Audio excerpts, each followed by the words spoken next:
بسم الله الرحمن الرحيم الحمد لله رب العالمين الرحمن الرحيم مالك يوم الدين إياك نعبد وإياك نستعين اللهم صل على محمد النبي الأمي وعلى آله وسلم تسليما جزى الله عنا محمدا ما هو أهله ربنا اغفر لي ولوالدي وللمؤمنين يوم يقوم الحساب السلام علیکم ورحمۃ اللہ وبرکاتہ ومغفراتہ۔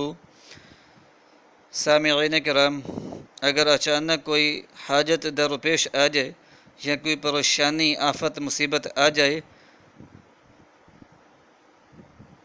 یا کوئی بھی حاجت درپیش ہو، مسئلہ مسائل ہو، تو اس وظیفے کو کریں۔ یہ نہایت ہی خصوصی وظیفہ ہے، انتہائی پاورفل وظیفہ ہے۔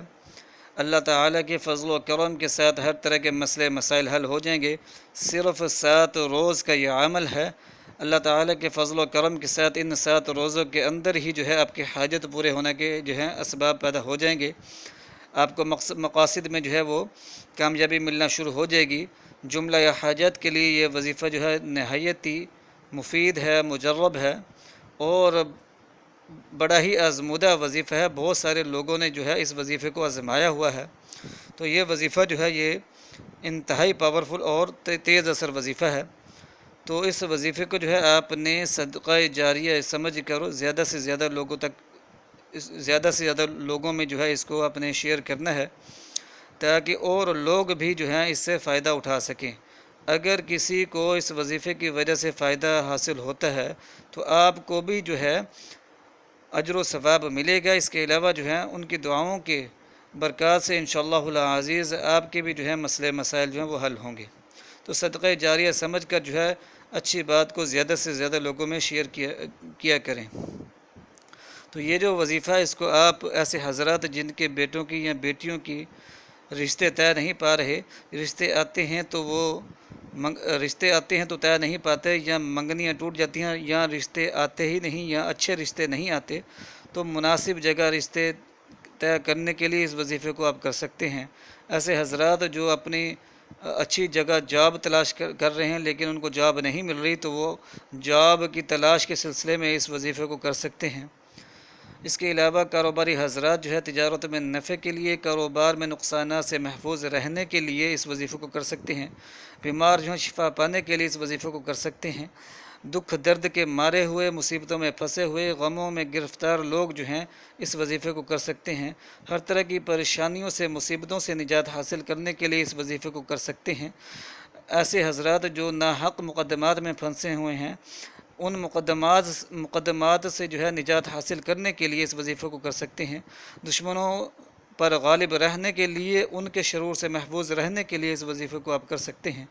کسی بھی طرح کی جائز حاجت اور جائز مقصد کے لیے اس وظیفے کو آپ کر سکتے ہیں۔ اس وظیفے کی جو ہے اجازت عام ہے، ہر شخص جو ہے اس وظیفے کو کر سکتا ہے۔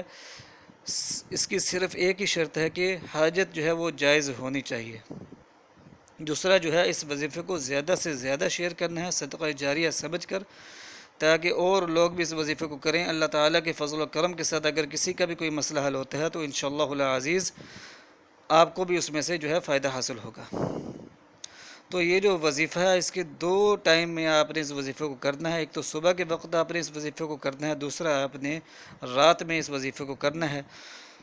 تو بعد نماز فجر اس کو کر لیں یا نماز فجر سے پہلے اس وظیفے کو کر لیں، یہ آپ کی مرضی ہے۔ چاہیں تو اس وظیفے کو آپ تہجد کے ٹائم بھی کر سکتے ہیں۔ یہ وظیفہ جو ہے ایسے حضرات جو کہتے ہیں وظیفوں کے اندر ہمیں تاثیر نظر نہیں آتی، فائدے حاصل نہیں ہوتے، تو یہ ان کے لیے ایک نہایت قیمتی خزانہ ہے۔ اس وظیفے کو کر دیکھیں، انشاءاللہ العزیز فائدہ ضرور حاصل ہوگا۔ لیکن بات یہ ہے کہ 5 وقت کی نماز کی پابندی آپ نے لازماً کرنی ہے، نہ صرف اس وظیفے کے دوران بلکہ اس وظیفے کے بعد بھی، کیونکہ نماز نہیں ہے تو کسی بھی وظیفے کے اندر جو ہے آپ کو تاثیر حاصل نہیں ہو سکتی، نہ صرف اس وظیفے کے اندر بلکہ کسی بھی وظیفے کے اندر جو ہے آپ کو وہ تاثیر، وہ فائدہ حاصل نہیں ہو سکتا جو اس کے اندر ہوتا ہے۔ تو اگر آپ مکمل طور پر فائدہ حاصل کرنا چاہتے ہیں تو گناہوں سے بچیں، نماز کی پابندی کریں، وظائف کریں۔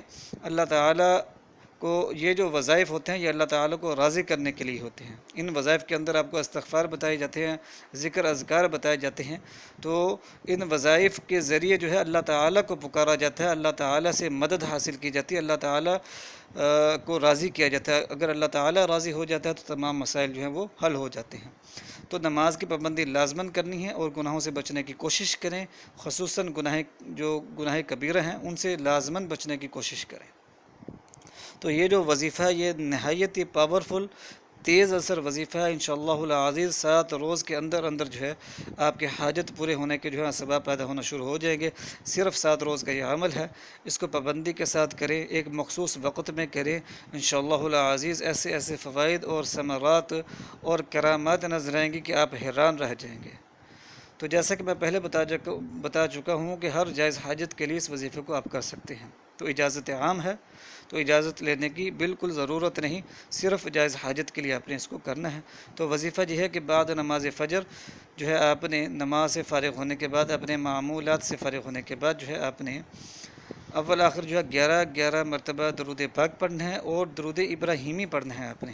جو نماز کے اندر ہم درود پاک پڑھتے ہیں وہ والا درود پاک آپ نے پڑھنا ہے، اور 360 مرتبہ جو ہے آپ نے آیت کریمہ لا الہ الا انت سبحانک انی کنت من الظالمین یہ والی آیت پڑھنی ہے، آیت کریمہ پڑھنی ہے 360 مرتبہ، اور اس کے بعد 450 مرتبہ جو ہے آپ نے حسبنا اللہ و نعم الوکیل یہ والی آیت پڑھنی ہے اور اللہ تعالی سے دعا کرنی ہے۔ پہلی جو آیت ہے وہ حضرت یونس علیہ السلام کی دعا ہے،